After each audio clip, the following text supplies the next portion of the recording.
ओडिशा के एक छोटे से गांव बड़ागोछा में एक नन्ही बच्ची का जन्म हुआ जिसका नाम था आन्या।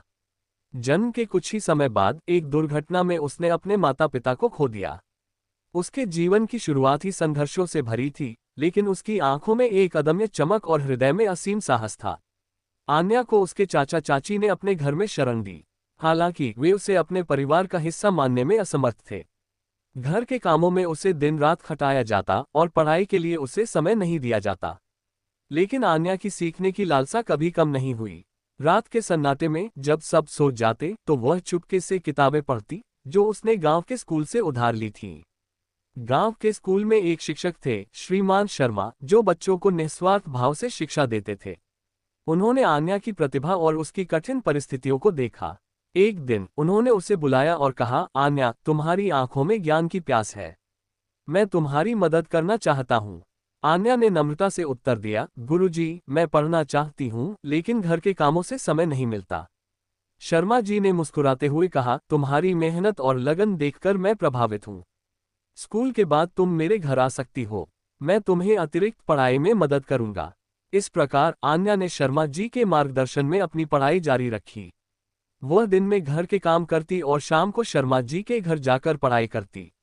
धीरे धीरे उसकी मेहनत रंग लाने लगी। वह कक्षा में सर्वोच्च अंक लाने लगी और गांव में उसकी चर्चा होने लगी। लेकिन उसकी कठिनाइयां यहीं समाप्त नहीं हुईं। एक दिन उसके चाचा चाची ने निर्णय लिया कि अब वह उनके लिए बोझ बन गई है और उसे शहर में काम करने के लिए भेजने का निश्चय किया। आन्या के लिए यह एक बड़ा आघात था, लेकिन उसने हार नहीं मानी। शहर में वह एक अमीर परिवार के घर में काम करने लगी। वहां के मालिक मिस्टर वर्मा एक सख्त और कठोर व्यक्ति थे, लेकिन उनकी पत्नी सुश्री वर्मा एक दयालु और समझदार महिला थी। उन्होंने आन्या की स्थिति को समझा और उसे अपने बच्चों के साथ पढ़ने की अनुमति दी। आन्या ने इस अवसर का पूरा लाभ उठाया। वह दिन में काम करती और रात में पढ़ाए। उसकी मेहनत और लगन ने सुश्री वर्मा को प्रभावित किया और उन्होंने उसे स्कूल में दाखिला दिलाने का निर्णय लिया। स्कूल में आन्या ने अपनी प्रतिभा का प्रदर्शन किया। वह न केवल पढ़ाई में बल्कि खेल कूद और अन्य गतिविधियों में भी उत्कृष्ट थी। उसकी कहानी स्कूल में प्रेरणा का स्रोत बन गई। समय बीतता गया और आन्या ने अपनी स्कूली शिक्षा पूरी की।